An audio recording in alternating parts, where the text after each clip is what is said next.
नमस्कार, मैं शिवानी रतूड़ी आर्यभट्ट टाइम्स में आपका स्वागत करती हूँ। बिहार की राजनीति इन दिनों विपक्षी दलों की साझा मुहिम वोटर अधिकार यात्रा के कारण गर्मा गई है। कांग्रेस सांसद और पार्टी की राष्ट्रीय महासचिव प्रियंका गांधी वाड्रा अब इस यात्रा के तीसरे चरण में शामिल होंगी। ये यात्रा राहुल गांधी और राजद नेता तेजस्वी यादव के नेतृत्व में जारी है और बिहार में मतदाता सूची पुनरीक्षण के खिलाफ चलाई जा रही है। विपक्षी दलों का आरोप है कि चुनाव आयोग और भाजपा की मिलीभगत के मतदाता सूची में बड़े पैमाने पर गड़बड़ी की जा रही है उनकी मदद से, ताकि आगामी विधानसभा चुनाव में विपक्ष को कमजोर किया जा सके। प्रियंका गांधी वाड्रा 26 और 27 अगस्त को इस यात्रा से जुड़ेंगी। कांग्रेस महासचिव के.सी. वेणुगोपाल ने सोशल मीडिया प्लेटफॉर्म एक्स पर इसकी आधिकारिक जानकारी साझा कर दी है।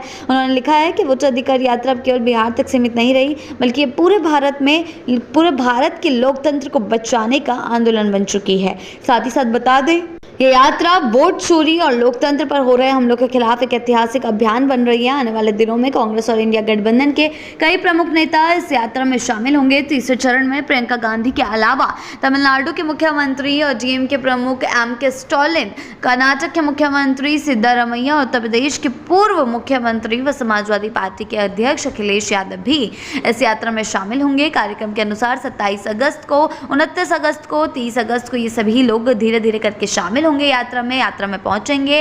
इसके अलावा आने वाले चरणों में झारखंड के मुख्यमंत्री हेमंत सोरेन, तेलंगाना के मुख्यमंत्री रेवंत रेड्डी, 30 अगस्त को ये सब लोग शामिल होंगे, धीरे धीरे यात्रा में पहुंचेंगे। ये यात्रा 17 अगस्त को सासाराम से शुरू हुई थी और 1 सितंबर को पटना में समाप्त होगी। कुल 4 चरणों में चलने वाली इस यात्रा का उद्देश्य मतदाता अधिकारों की रक्षा और लोकतंत्र में जन भागीदारी को सुनिश्चित करना बताया जा रहा है। जी हां, आपको बता दें, शुक्रवार को ये यात्रा भागलपुर पहुंची, जहां राहुल गांधी ने एक बड़ी जनसभा को संबोधित किया। राहुल ने बिहारी अंदाज में कंधे पर गमछा और सिर पर टोपी पहनकर सभा में प्रवेश किया। उनका ये लुक लोगों को कुछ खास भाया और भीड़ ने जोरदार स्वागत किया। सभा के संबोधित करते ही राहुल गांधी ने कहा कि प्रधानमंत्री नरेंद्र मोदी भाजपा और चुनाव आयोग लोकतंत्र की कमजोर करने पर तुला हुआ है। उन्होंने आरोप लगाया कि भाजपा ने महाराष्ट्र, हरियाणा, कर्नाटक और मणिपुर जैसे जगहों पर राज्य पर सत्ता में हासिल करने के लिए मतदाता सूची में गड़बड़ी और वोट चोरी का सहारा ही लिया है। और उनका सीधे तौर पर कहना है कि अब भी वे ऐसा ही कुछ कर रहे हैं और उनका कहना है कि बिहार में विपक्ष ऐसा नहीं होने देगा। राहुल गांधी ने आत्मविश्वास भरे अंदाज में कहा कि वे लिखकर देने को तैयार हैं कि इस बार बिहार विधानसभा चुनाव में एक भी वोट चोरी नहीं होगा।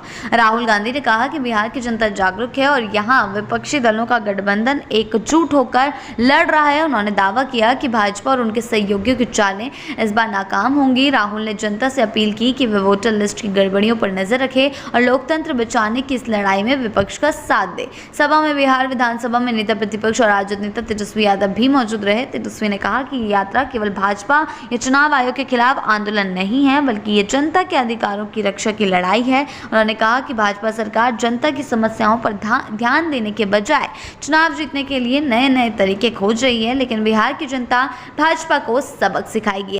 ऐसी ही अपडेट्स के लिए जुड़े रहें आर्यभट्ट टाइम्स के साथ ही चैनल को सब्सक्राइब करना ना भूलें और हमारी फेसबुक और वेबसाइट के साथ भी जरूर जुड़ें।